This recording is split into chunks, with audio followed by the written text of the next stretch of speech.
Muito bem, pessoal, estamos aqui para dar início à nossa conversa, ao nosso encontro, que temos feito aqui com você todos os dias, neste horário.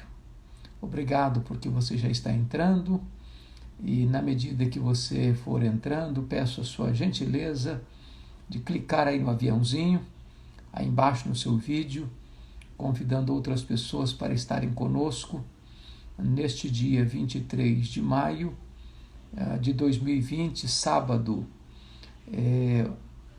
Este é um dia que nós podemos ser gratos à generosa providência de Deus. Estamos vivos, estamos com saúde, estamos protegidos e guardados pela mão poderosa de Deus. Isso não significa que aqueles que nessa pandemia foram ceifados sejam menos amados por Deus. Nós não entendemos assim. A Bíblia diz que pessoas de Deus vivem, pessoas de Deus morrem. Pessoas de Deus são poupadas da morte e pessoas de Deus são poupadas na morte.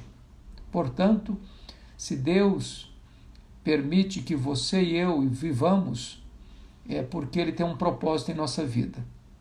É porque Ele tem um projeto ainda a cumprir na nossa carreira. É aquilo que o apóstolo Paulo disse em Atos 20, 24. Em nada considero a vida preciosa para mim mesmo, conquanto que complete a minha carreira e o ministério que eu recebi do Senhor Jesus para testemunhar o evangelho da graça de Deus. Para isso você e eu vivemos, para estarmos aqui como testemunhas, para sermos arautos, para sermos embaixadores. Temos uma delegação divina. Somos peregrinos e forasteiros neste mundo. Nosso lar permanente não é aqui. Nossa pátria permanente não está aqui. Nós caminhamos para uma cidade cujo arquiteto e fundador é o próprio Deus. Aqui somos como que passageiros. Estamos caminhando sobre uma ponte entre o tempo e a eternidade. E não se constrói casas sobre uma ponte. Estamos de passagem. Por isso, neste dia, eu quero deixar com você um texto das Escrituras, na nossa reflexão bíblica que fazemos aqui com você todas as noites. E o texto que eu quero deixar com você é o texto de Gênesis capítulo 25, versículo 8. Está escrito o seguinte: expirou Abraão, morreu em ditosa velhice, avançado em anos, e foi reunido ao seu povo. Diz o verso 7, foram os dias de Abraão 175 anos. Você que pode fazer comigo uma reflexão matemática, vai se lembrar que Deus chamou Abraão aos 75 anos de idade. Se ele morre com 175 anos, isso significa que Abraão andou com Deus, em obediência a Deus, fazendo a vontade de Deus, atendendo ao chamado de Deus, cumprindo os desígnios de Deus por 100 anos, um século de caminhada com Deus. Que vida bonita! Perfeita? Não. Ele teve falhas, ele teve fraquezas, mas o que é bonito em Abraão, que sempre que ele tinha uma fraqueza, ele voltava para Deus, ele levantava um altar, ele adorava a Deus. A vida cristã é feita de recomeços. Você e eu somos frágeis. Você e eu somos vulneráveis. Nós temos as nossas fraquezas, as nossas mazelas, os nossos pecados, os nossos erros, como Abraão os teve. Mas que marca em Abraão é que ele era um homem temente a Deus, um homem de oração, um amigo de Deus, um profeta de Deus, um homem que tinha amor a Deus e temor a Deus. Toda a sua caminhada foi uma caminhada de fé. E por isso ele creu em Deus, e isso foi lhe atribuído como justiça. Por isso ele é o Pai dos crentes. Por isso todos aqueles que creem no Senhor Jesus são filhos de Abraão. Porque os verdadeiros filhos de Abraão não são aqueles que têm o sangue de Abraão correndo em suas veias, mas aqueles que têm a fé de Abraão habitando em seu coração. Dr. Billy Graham disse no seu último livro que a velhice não é para os fracos. Abraão, diz a Bíblia, que expirou e morreu em ditosa velhice.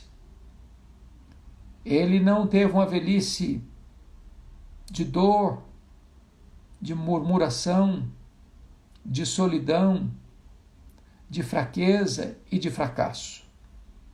Ele expirou, chegou o seu fim aqui na terra, completou a sua carreira, e ele morreu em feliz velhice. Um homem ativo ainda, um homem pleno de vigor ainda.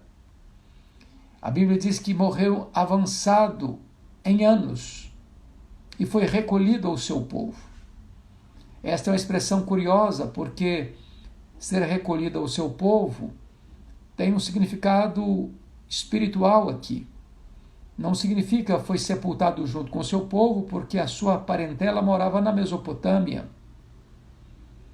E ele morre aqui na região de Hebrom, onde foi sepultado, na caverna de Macpela.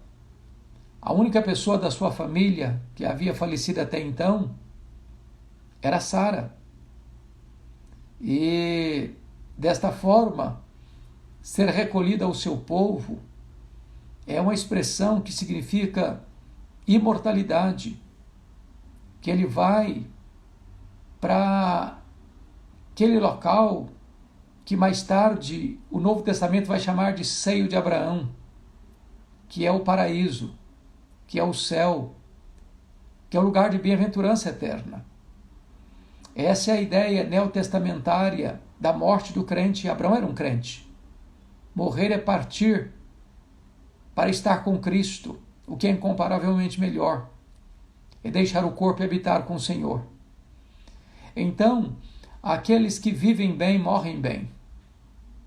Aqueles que creram, como Abraão creu, e por isso foi justificado pela fé, não tem medo da morte, não tem pânico diante da morte, porque a morte não é o fim, a morte não tem a última palavra, o túmulo não é o nosso último endereço.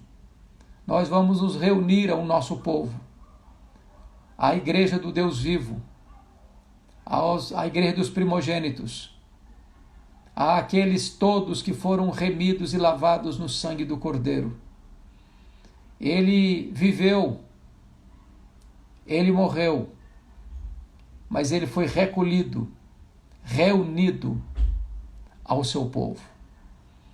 Que coisa preciosa é a esperança cristã, de você saber que quando você fechar os olhos aqui neste mundo, a sua história não terminou, porque você será reunido a este povo, comprado pelo sangue do Cordeiro, que procede de toda tribo, raça, povo, língua e nação. Este povo que vai reinar com Cristo para sempre e sempre. Este povo cuja pátria não é aqui, cuja herança não está aqui. Por isso que Abraão andou pela fé. Deus prometeu-lhe a terra prometida, mas enquanto vivo ele estava. A única terra que ele comprou e possuiu foi o campo de Macpela, onde estava a sepultura da sua mulher, a sua sepultura, onde foram sepultados seus filhos, sua descendência. Então entenda uma coisa, aqui nós não temos terra permanente, aqui nós não temos propriedade permanente, aqui nós não temos cidade permanente, aqui nós somos peregrinos e forasteiros. Nós estamos a caminho do céu, a nossa verdadeira pátria. Que estas palavras confortem o seu coração, que essas palavras tirem todo o temor da sua alma, porque se vivemos para o Senhor, vivemos, e se morremos para o Senhor, morremos, quer pois vivamos, quer pois morramos, nós somos do Senhor. Podemos dizer como o apóstolo Paulo, para mim o viver é Cristo e o morrer é lucro. Deus abençoe você, Deus abençoe seu coração. Se Deus permitir, às 21h30 estarei em outra plataforma, lá no Facebook. Se você tem essa plataforma, espero você lá às 21h30. Amanhã, por ser domingo, nós não estaremos aqui neste mesmo horário com você, porque estaremos na igreja, a primeira igreja presbiteriana de Vitória, tendo as suas atividades normalmente às 9h da manhã. Você pode seguir pelas redes sociais da primeira igreja, e às 19h, bem como às 17h30, a Igreja Presbiteriana Esperança.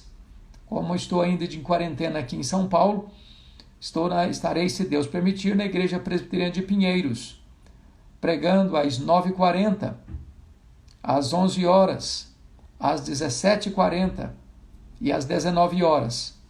E também teremos culto às 8h30 e às 4h30 da tarde. Você é o nosso convidado para estar conosco. Que Deus abençoe você, que Deus abençoe a sua família. Um grande abraço e uma boa noite.